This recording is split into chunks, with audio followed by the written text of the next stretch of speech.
Hello, podcast listeners. You are now listening to the Coffee, Health, and Science Podcast. I'm your host, Jordan River, and I want to thank you for tuning in today. Before we get started, please share the Coffee, Health, and Science Podcast with a friend, with a colleague, with a peer. We do appreciate you spreading the show. It is how we grow. Today we have another coffee news episode. That's right, I'm bringing you the coffee news during this quarantine craziness. It's just me, sans Dr. Coffee, and you will see why momentarily. But yeah, I'll just keep you company here and bring you all of the hottest coffee news, pardon the pun, and we will get back to our regularly scheduled interviews and coffee history and more starting a week from today. We have a lot of stories to cover today, some interesting stuff going on in the coffee world, so let's dive right into this first article. This first article is titled, Using Chemistry to Unlock the Differences Between Cold and Hot Brewed Coffee. This is some really interesting stuff, and I think I'm going to have to reach out to these folks because they're doing some fascinating research. Let me read you from the article. Cold brew may be the hottest trend in coffee making, but not a lot is known about how the process alters the drink's chemical characteristics. Scientists now report that the content of potentially health-promoting antioxidants in brewed coffee without heat can significantly differ from a cup of coffee prepared with the same beans in the traditional way, particularly for dark roasts. The researchers are sharing their results through the American Chemical Society Sci Meetings online platform. Quote, this study can inform coffee enthusiasts about how they may want to craft their own coffee at home based on science and on analytical chemistry, says Megan Grimm, an undergraduate student who worked on the project. Quote, after I tried my first cold brew coffee, I wanted to make it at home, but it didn't turn out too great, said Nini Rao, PhD, the project's principal investigator. With her collaborator, Megan Fuller, Rao looked into the scientific literature to learn what she'd done wrong. Quote, it turns out that there weren't any studies on cold brew coffee at the time, Rao said. So we decided to do some. In the cold brew process, of course, ground coffee is mixed with room temperature or colder water and steeped for as long as 2 days, sometimes in a refrigerator. It can be drunk cold or hot. In hot brewing, ground coffee is mixed with boiling or near boiling water and steeped for just a few minutes. The researchers from Thomas Jefferson University previously assessed acidity and antioxidants in hot and cold brewed Java from lightly roasted beans. In another project, they analyzed the effect of medium and dark roasting, as well as different size grinding. Now they're taking a deeper dive by roasting Colombian beans at 5 different temperatures, from light roast to dark roast, and studying the impacts on acidity, antioxidants, and other natural chemicals. This sounds right up our alley. Let me play you a clip from these researchers at Thomas Jefferson University. Researchers recently compared antioxidant levels and acidity in cold and hot brew coffee of different roasts and came across some interesting differences. Megan Grimm, Nini Rao, and Megan Fuller at Thomas Jefferson University roasted Colombian beans at 5 different temperatures. They then brewed regular hot coffee and cold brew from each roast. Cold brew is usually made by grinding coffee more coarsely and steeping the grounds in cold water for hours or even days. To make sure the only difference between the hot and cold brew coffees was the brew method, the researchers used medium grind size for both hot and cold brew. The researchers found that, for lighter roast coffee, hot and cold brews had similar total antioxidant levels. But the darker roast coffee, the coffee brewed with hot water, had about 7% more total antioxidants than the cold brew. They also found that, for both cold and hot brews, darker roasts were less acidic and lighter roasts were more acidic. Before you change your coffee habits, keep in mind that this research is preliminary. It covers just a few of the hundreds of different chemical compounds in a hot or cold cup of coffee. To extend the research, Grimm, Rao, and Fuller are currently standardizing their process and asking additional questions like, how does roasting temperature affect coffee's many flavor compounds? The researchers are presenting their results at the American Chemical Society's Spring 2020 National Meeting and Exposition in Philadelphia.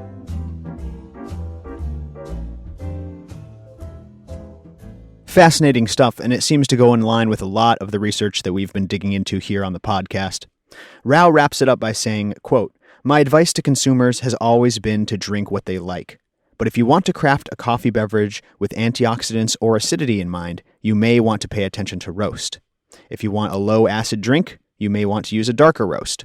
But remember, that gap between the antioxidant content of hot and cold brewed coffee is much larger for a dark roast.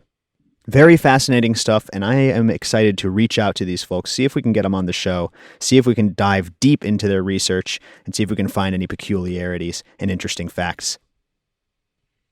Let's move on to our second story here. Now, I absolutely had to cover this story on the podcast because it is an absolute craze that is sweeping the nation and the world. I'm talking about Dalgona coffee. That's right, Dalgona coffee. If you haven't heard of Dalgona, if you haven't been up on the social media frenzy, Google it, Dalgona. You're going to get a million recipes. It is a coffee recipe, really more of a sweet coffee dessert recipe. And it sprung up on social media on TikTok and went viral. Some say that it was actually presented on a South Korean TV show. Other people say that it originated from a South Korean YouTube channel, but it came out of South Korea. It went viral on social media. It's a simple, homemade coffee dessert beverage, and I'm going to tell you all about it right now. So Dalgona coffee is a thick, fluffy, whipped coffee that sits on top of a cup of milk, and it is delightful. You can make it at home with 3 simple ingredients. All you need is instant coffee, sugar, and water. Now you see why Dr. Coffee is not with us on this episode, because this is not the medicinal brew that we're talking about when we usually discuss coffee and health. This is a dessert item that you can make with your instant coffee. I'm not even going to say coffee beans, although I am looking into some ways to take fine purity grounds with some honey and try to make a Dalgona recipe, a kind of healthier Dalgona recipe. So I'm working on that. But for now, if you are stuck in quarantine, if you're looking for a sweet treat, if you love coffee, you absolutely have to try Dalgona. And you're going to find a million recipes online, but I'll give you the recipe real quick as I've tried it right here on the podcast, because it's so simple. It's equal parts instant coffee, sugar, and water, usually maybe 2 tablespoons each. All you do is heat the water. The water has to be boiling. Take the equal parts of coffee, sugar, and water, put them in a bowl, and whip them, mix them for quite some time. And now here's one thing that I feel like a lot of the recipes are missing. You need an electric mixer. A little hand mixer would be ideal because you're dealing with a very small amount of substance. But don't try whipping it by hand. It is a nightmare to whip by hand. I don't see a lot of these recipes saying use an electric mixer. Even then, I think it still takes like 5 minutes, but it's fascinating. What happens is it whips up into this toffee, this beautiful, thick, foamy, fluffy, whipped coffee. It is incredible, and it's absolutely delicious, and you layer it over a cup of cold milk, and you can either blend it in or sip it right through. It's truly incredible. If you haven't heard of Dalgona coffee, you have to Google it. You have to try it yourself. And stay tuned as I find a Dalgona recipe that's somewhat healthier using antioxidant-rich purity coffee. Interestingly enough, Dalgona is a South Korean name for a honeycomb toffee candy. So maybe the Dalgona coffee is kind of like toffee coffee. So if you're stuck at home, you've got to try it. It's a ton of fun. Google Dalgona coffee, whip yourself up a nice, delicious treat, and don't tell Dr. Coffee that we're mixing our coffee with equal parts sugar, because that's not going to make him very happy. All right, folks, let's move on to our next story. This is a wild one. Luckin coffee. If you've heard of Luckin coffee, a lot of people call it the Chinese Starbucks. It is a massive coffee brand over in China, and they are going through some serious turmoil right now. The news just broke that Luckin coffee has fabricated $310 million worth of its sales in 2019. That's right. The chief operating officer of Luckin Coffee, the largest domestic coffee chain in China, was accused by his own company of fabricating much of its reported sales in 2019. Luckin also said that certain costs and expenses were substantially inflated and advised that investors shouldn't rely on previous financial statements for the 9 months ended September 30th. It's wild because this company's only been public since May. It's been trading via mergers in America. So a lot of people have been getting on this over here. And then it turns out that they weren't cooperating with a lot of the auditors, and the policymakers were negligent. And next thing you know, it comes out that over $300 million worth of their sales are fabricated. That's like waking up tomorrow and the Starbucks CEO is being audited for fabricating sales nationwide. It's really, really wild stuff, and a lot of investors, including American investors, are feeling the pain over this scandal. Now, a report surfaced all the way back in January insinuating that Luckin Coffee was a fraud-based company. And now they are vindicated, as it turns out, as I said, fabricated sales totaling over $300 million in the year of 2019. As a result of this scandal, the stock, which trades on the NASDAQ, dropped more than 75% on Thursday, a massive hit to the company's stock. My condolences to people who lost out in this deal. I just think it's so strange that a successful company would fabricate so many sales. I mean, I imagine that they're doing very well. They just weren't doing well enough, according to whoever was fraudulently accumulating these sales. Wild, wild stuff. Anytime there's big money, whether it's big money in coffee or big money anywhere else, you're going to have issues like this. It's the human way, it seems. Moving on to our next article, since we're on the topic of coffee and the economy, Bloomberg.com released an article titled, "Coffee Drinkers Loading Up at Home May Revive Robusta's Fortunes." The article reads, "Wild price swings have kept the Starbucks Corporation's darling Arabica coffee in the spotlight recently, but its bitter-tasting cousin is likely to be a winner as the coronavirus fuels more home drinking. As coffee shops from London to Seattle shut down, shoppers are rushing to supermarkets to stockpile their favorite Java, and that's where Robusta beans come into play. While many coffee shops pride themselves in serving the highest quality Arabica beans, the coffee consumed at home usually has a higher content of the cheaper Robusta variety. There's also the potential for supply disruptions as the virus spreads to the emerging markets where Robusta is produced and favored for local consumption. Vietnam is an example of this. The top Robusta grower ordered a 15-day lockdown, and traders fearing shipping disturbances helped send futures up more than 3%. Quote, "Stockpiling has been a feature of daily life in much of Western Europe and parts of the U.S. for the last few weeks," said Carlos Mera. Quote, "As the virus expands on a similar exponential path in developing countries, we would expect to see consumers stockpiling coffees that have a higher proportion of Robusta," end quote. Now, we've talked about the different strains of coffee here on the podcast, Arabica and Robusta. Arabica being considered the finer bean, the tastier bean, and also coming in higher counts when it comes to antioxidants and most healthy compounds. However, I do want to talk about Robusta maybe being overlooked in the field of health, because I was talking to the fine folks at Purity Coffee, and they were saying that some Robusta coffees, and who knows, this could maybe, exponentially increase when grown regeneratively, for instance. Some Robusta coffees are higher in ancillary positive compounds, very specific positive compounds. So if we can find out what those positive compounds specifically treat, we may be able to start making blends for certain ailments. So maybe Arabica beans are higher in CGAs, one of the most common and powerful antioxidants, but maybe Robusta beans are, say, higher in, melanoidins or something very specific. And those very specific compounds help one disease, like dementia or something. Well, then you might be able to make a melanoidin-rich coffee blend specifically for dementia prevention.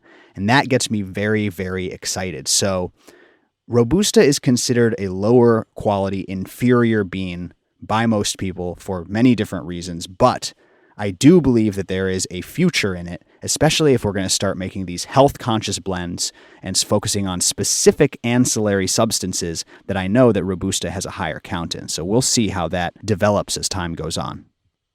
Let me continue with this article.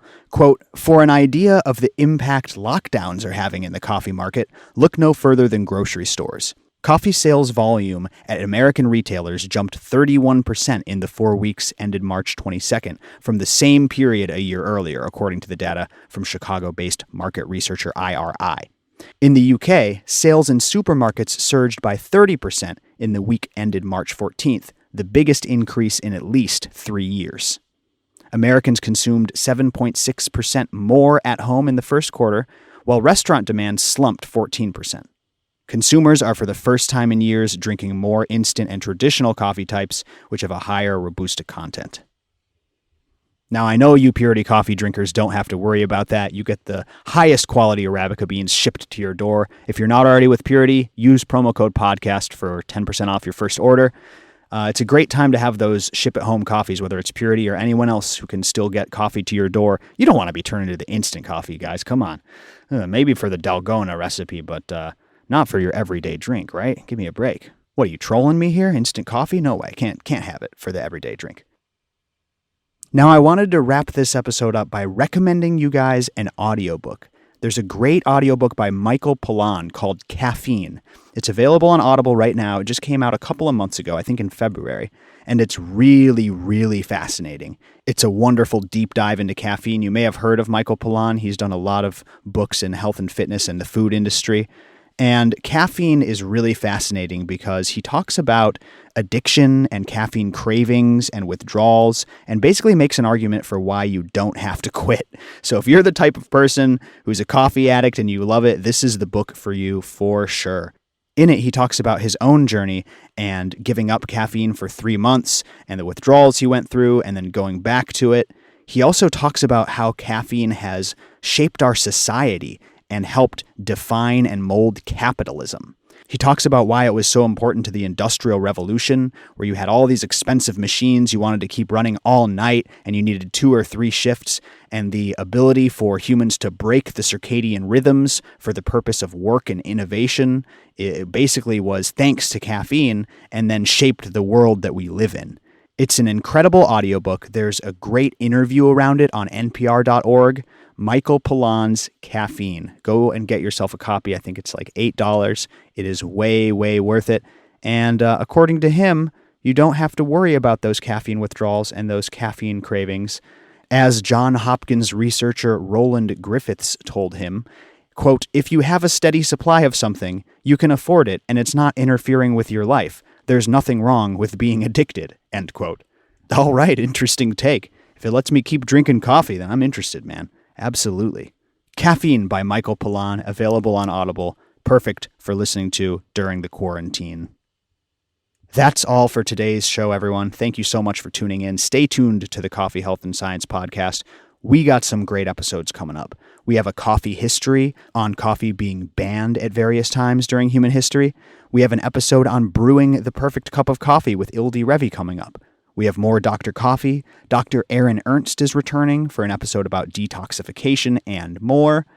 We've got Dr. Sanjeev Chopra coming back on. Tons of exciting stuff. Make sure you're subscribed. Share us with a friend. Thank you all for being loyal listeners. Stay healthy out there. Stay safe out there. We'll see you next time on the Coffee, Health, and Science podcast. Bye-bye, everyone.